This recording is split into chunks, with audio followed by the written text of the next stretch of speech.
नमस्कार साथियों, आप सभी का स्वागत है मेरे साथ आपके अपने चैनल प्रॉपर्टी विद मनीष पे। जो आज मैं टॉपिक लेके आया हूँ वो है रेरा एक्ट। यानी कि आप सभी जानते होंगे रेरा के बारे में, क्योंकि न्यूज़ के अंदर भी बहुत सारा आता है रेरा। और हर कोई प्रॉपर्टी जो खरीदना चाहता है, कोई बायर खरीदना चाहता है या फिर कोई बिल्डर होता है, तो उन्हें हमेशा रेरा के बारे में पता होना चाहिए, रेरा के बारे में उनको जानकारी रखनी चाहिए। तो रेरा बेसिकली एक एक्ट है जो सन 2016 के अंदर बना था और जो अपने 2017 के अंदर ऑन इफेक्ट हो गया है। यानी कि 2017 से सभी प्रदेश में, भारत के सभी प्रदेशों में वो लागू हो गया है। रेरा बेसिकली लाया इसलिए गया है कि बिल्डर और बायर्स के बीच में जो ट्रांसपेरेंसी है, उस ट्रांसपेरेंसी को मेंटेन कर सके, उस ट्रांसपेरेंसी को बढ़ावा मिल सके।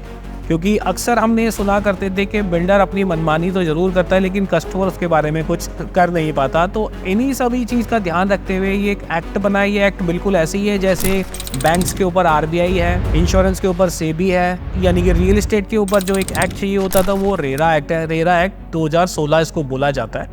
तो सबसे पहले मैं बताऊँगा रेरा कहाँ लगता है और कब लगता है। तो हर वो प्रॉपर्टी जो 500 गज से बड़ी होगी या फिर 8 अपार्टमेंट से ज़्यादा कोई भी अगर बिल्डर उस प्रॉपर्टी को बना रहा है, तो वहाँ पर आपको रेरा के अंदर अपना रजिस्ट्रेशन कराना ज़रूरी होता है। जी हाँ, 500 गज से बड़ा प्लॉट या फिर 8 अपार्टमेंट यानी कि 8 अपार्टमेंट से ज़्यादा कोई अगर बिल्डिंग बना रहे हैं या अपार्टमेंट बना रहे हैं या विला बना रहे हैं, तो वहाँ पर आपको रेरा एप्लीकेबल होता है। रेरा के अंदर आपको अपना रजिस्ट्रेशन कराना ज़रूरी होता है। तो ये रजिस्ट्रेशन क्यों कराना होता है और इससे कस्टमर को क्या फ़ायदा होने वाला है?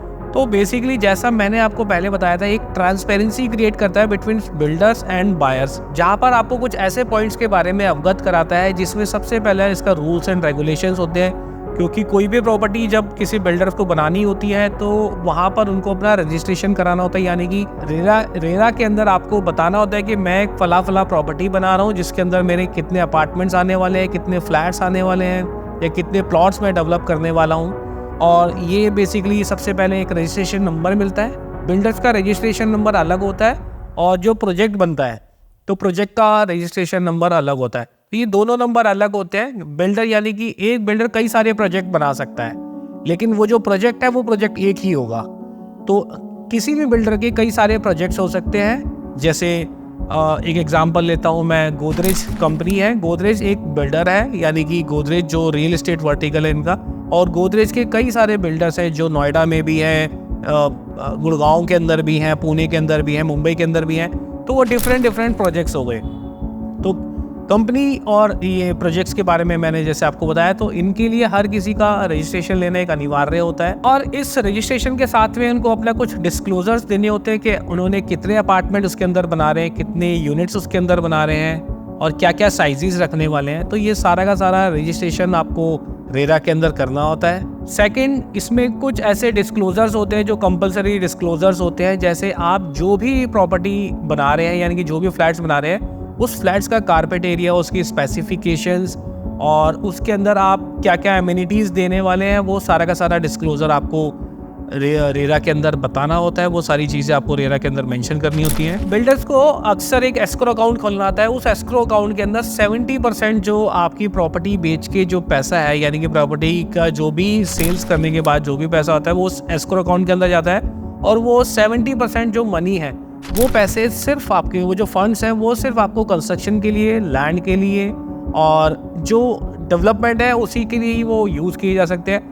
तो अक्सर पहले हम ये देखा करते थे कि जो फंड्स डेवलपर्स या बिल्डर के पास आया करते थे, वो उसको कहीं ना कहीं दूसरे प्रोजेक्ट्स के अंदर यूज़ कर लिया करते थे, अपनी लग्जरी गाड़ियों के अंदर कर लिया करते थे या कहीं दूसरी जगह उसको यूज़ में ले लिया करते थे, जिस वजह से प्रोजेक्ट बनने में डिले हो जाता था, प्रोजेक्ट बन ही नहीं पाता था। कई हमने इस तरीके से कई सारी सिचुएशंस देखी हैं जहाँ पर प्रॉपर्टी बनने में बहुत डिले हो जाता है, क्योंकि वो जो फंड्स हैं वो इधर उधर डाइवर्ट हो जाते हैं। तो एस्क्रो अकाउंट बेसिकली क्या करता है, एस्क्रो अकाउंट में 70% जो पेमेंट है वो 70% पेमेंट आपको एक सेपरेट अकाउंट में रखनी है। उस सेपरेट अकाउंट से पेमेंट सिर्फ आपकी डेवलपमेंट के लिए, लैंड के लिए और जो कंस्ट्रक्शन से रिलेटेड वर्क है वो बेसिकली आप उस चीज़ के लिए कर सकते हैं। बाकी 30% पे आप अपनी ऑफिस के खर्चे, सैलरीज वगैरह या जो टैक्सेशंस के अंदर है वो आप 30% के अंदर वो आप सारा का सारा अपना यूज़ कर सकते हैं। अक्सर कस्टमर को ऐसा लगता है कि जो बिल्डर्स ने मेरे को एरिया दिया था, मेरे को वो एरिया बहुत थोड़ा एरिया दिया गया है, ये तो बहुत छोटे रूम्स दे दिए, बहुत छोटा अपार्टमेंट दे दिया। तो रेरा के अंदर ये भी एक एक्ट इंश्योर करता है कि कोई भी प्रॉपर्टी अगर आप लेते हैं तो बिल्डर को आपको कारपेट एरिया के बारे में वो जानकारी देनी होगी।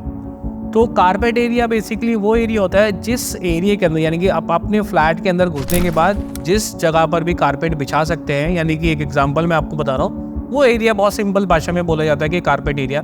तो बिल्डर को अपनी प्रॉपर्टी के साथ, क्योंकि पहले प्रॉपर्टी जो बिका करती थी वो सुपर एरिया पे बिका करती थी, और रेरा बोलता है कि सुपर एरिया के बारे में कस्टमर हमेशा अनअवेयर होता है क्योंकि वो उसकी कैलकुलेशन ही नहीं कर पाता है। तो यहाँ पर कस्टमर को कारपेट एरिया के बारे में डिस्क्लोज करना होता है, कारपेट एरिया के बारे में मेंशन करना होता है, और कारपेट एरिया पे ही आपकी रजिस्ट्री होती है। तो अक्सर ये कस्टमर की शिकायत रहती है कि बिल्डर्स ने हमें जो एरिया बताया था, यानी कि जो सुपर एरिया बताया था, हमने वो समझ के मकान खरीद लिया, और जो हमें फ्लैट का जो एरिया मिला, यानी कि मकान का जो एरिया मिला है, वो बहुत छोटा था। तो यहाँ पर मैं आपको बताता हूँ, तो सुपर एरिया पे जब कभी भी प्रॉपर्टी बिकती थी, पहले वो सुपर एरिया पे बिका करती थी, जहाँ पर कॉमन एरिया और जो यूज में एरिया नहीं होते वो एरिया भी ऐड ऑन कर लिए जाया करते थे, जिसकी वजह से ऐसा लगता था कि अपार्टमेंट का साइज़ तो बड़ा है, लेकिन एक्चुअल में जब अपार्टमेंट में रहने जाते हैं, अपार्टमेंट का पोजीशन लेते हैं, तो वहाँ पर एरिया में कुछ और मिलता है। तो यहाँ पर रेरा ने भी इस चीज़ को इंश्योर करा है कि कभी भी कोई भी प्रॉपर्टी आप खरीद रहे हैं तो उस प्रॉपर्टी का कारपेट एरिया आपको मेंशन करना है। कारपेट एरिया के साथ साथ कारपेट एरिया के बेसिस पर ही आपकी कॉस्टिंग होने वाली है, यानी कि जो अपार्टमेंट आपको कॉस्ट करेगा वो कारपेट एरिया पे ही करेगा। तो यहाँ पर बिल्डर को ये मैंडेट होता है कि अपने अपार्टमेंट का वो कारपेट एरिया डिस्क्लोज करके चलें। उसके बाद आपको जो टाइमली कंप्लीशन है, ये एक बहुत बड़ा रोल निभाता है। टाइमली कंप्लीशन का मतलब है कि पहले बिल्डर्स कोई भी प्रॉपर्टी का जो टाइम दिया करते थे वो हमेशा लैप्स हो जाया करता था, यानी कि वो प्रॉपर्टी 3, 4, 5 साल डिले ही चला करती थी। तो वहाँ पर बिल्डर की भी एक मनमानी होती थी कि जो पेनल्टी के क्लॉजेस हैं वो बिल्कुल डिफरेंट होते थे। अगर बिल्डर को लेना है तो बिल्डर वहाँ पे आपसे 18-20% चार्ज करता था, और अगर आपको देना है तो 1 से 2% का डिले पेनल्टी हुआ करता था। तो रेरा ने ये भी इंश्योर करा है कि कभी भी आप प्रॉपर्टी लेते हैं तो वहाँ पर उनको वो मेंशन करना होता है कि वो आपको किस टाइम फ्रेम के अंदर मैक्सिमम वो प्रॉपर्टी देंगे। तो वो टाइम भी आपको बिल्डर को फॉलो करना होता है, उस टाइम फ्रेम के अंदर ही आपको प्रॉपर्टी हैंडओवर करनी होती है।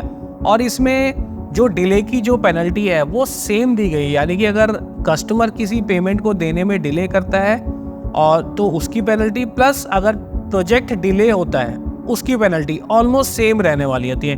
तो ये म्यूचुअली ये देखा गया है कि रेरा आने के बाद जो नॉर्म्स है वो इस तरीके से हो गए कि दोनों के लिए सेम पेनल्टी के क्लॉजेस रहने वाले हैं। और इसके बाद जो रियल एस्टेट एजेंट्स हैं उनके लिए भी यहाँ पर थोड़ी सी कठिनाइयाँ ये है, क्योंकि उनको भी अपने आप को, यानी कि अपने वर्क को रजिस्ट्रेशन कराना होता है, अपने आप को रजिस्ट्रेशन कराना होता है, चाहे वो कोई फर्म है या फिर इंडिविजुअल है।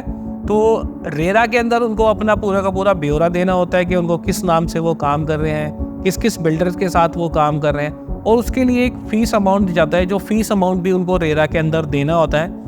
और उसके बाद वो एक सर्टिफाइड रियल एस्टेट एजेंट बनते हैं, और उनके पास एक लायबिलिटी ये होती है कि वो किसी भी कस्टमर्स को झूठ बोल के या गलत प्रॉपर्टी नहीं बेच सकते। रियल एस्टेट एजेंट्स के ऊपर भी एक तरीके से कर्व लगाया गया है, क्योंकि कई जगह हमने देखा है कि रियल एस्टेट एजेंट्स के जो लाइसेंस है वो कैंसिल कर दिए गए हैं, तो उनको नया लाइसेंस भी इशू नहीं होता। तो ये भी इस एक्ट के अंदर दिया हुआ है रेरा के अंदर। इसमें सबसे ज़्यादा एक बात का ध्यान रखा गया है कि कभी भी आप प्रोजेक्ट को जो मार्केटिंग कर रहे हैं, जो एडवर्टीजमेंट कर रहे हैं, वो मिसलीडिंग नहीं होनी चाहिए, यानी कि कहीं आपको धोखे में रखने वाली नहीं होनी चाहिए। वो बिल्कुल जो बताना चाहते हैं, यानी कि जो आप डिलीवर करने वाले हैं वही आप अपने ब्रोशर्स के अंदर, अपने होर्डिंग्स के अंदर, एडवर्टीजमेंट के अंदर सेम आपको वो बताना होता है। अदरवाइज कोई भी कस्टमर आपके ऊपर उस ब्रोशर को लेके, उस मिसलीडिंग इन्फॉर्मेशन को लेके आपके ऊपर क्लेम कर सकता है। आखिरी जो बायर्स प्रोटेक्शन है एंड जो ग्रीवेंस रिड्रेसल है, उसके अंदर एक प्लेटफॉर्म बनाया गया है जहाँ पर कोई भी बायर्स अपनी एक शिकायत रख सकता है,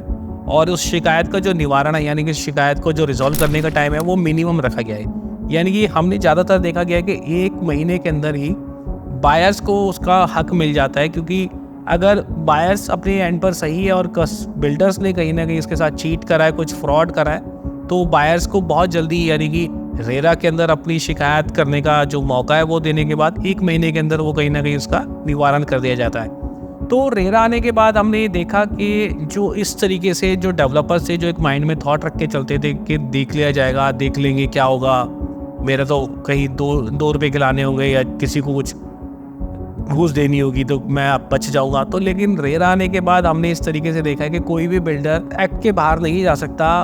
की अगर शिकायत हो गई तो शिकायत का निवारण जरूर होगा। तो हमने मार्केट से ऐसे कई सारे बिल्डर को एग्जिट होते हुए देखा है जिनको लगता है कि वो इस क्लीन और नीट एंड क्लीन मार्केट में काम नहीं कर सकते हैं, तो वो बिल्डर इस मार्केट से आउट हो चुके हैं। और बिल्डर्स का भी फिल्टराइजेशन हो गया, यानी कि जो बिल्डर्स एक अच्छे एथिक्स के साथ काम कर रहे थे, यानी कि वेल रेप्यूटेड भी थे और मार्केट में अपना अच्छा काम भी कर रहे थे, समहाउ किसी रीज़न से वो काम नहीं कर पा रहे थे, तो यहाँ पर उनको एक प्रोत्साहन ये भी मिला है क्योंकि जो रेरा है वो कस्टमर के हित के साथ साथ डेवलपर का हित भी रखता है।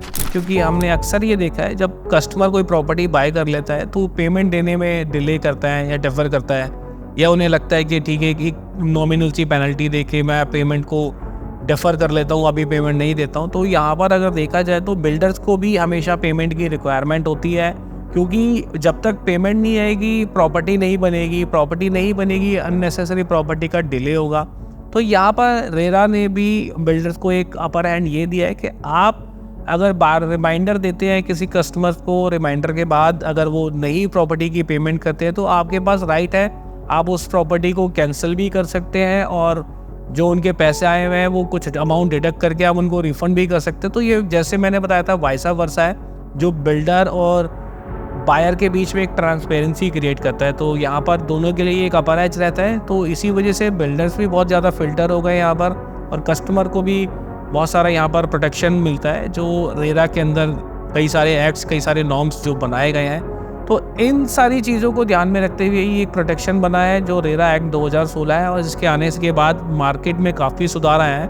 और मार्केट के अंदर अगर आप देखेंगे तो आज के डेट में बहुत तेज़ी भी इसी वजह से आई है, क्योंकि जो बिल्डर्स हैं लिमिटेड बिल्डर हो गए हैं और सप्लाई भी आपकी कट शॉर्ट हो गई है और डिमांड आपकी रेगुलरली बढ़ रही है। तो इस वीडियो में मैं इतना ही बताना चाहूँगा। अगर आपको मेरी वीडियो पसंद आई हो तो इस वीडियो को आप लाइक कर सकते हैं, शेयर कर सकते हैं और सब्सक्राइब कर सकते हैं। अगर आपको लगता है मेरे को आगे ऐसी और भी वीडियो बनानी है जिसमें आपको कुछ वैल्यू एडिड मिला हो, कुछ वैल्यू क्रिएट हुआ हो, तो आप अपने लोगों को, दोस्तों को रिकमेंड भी कर सकते हैं।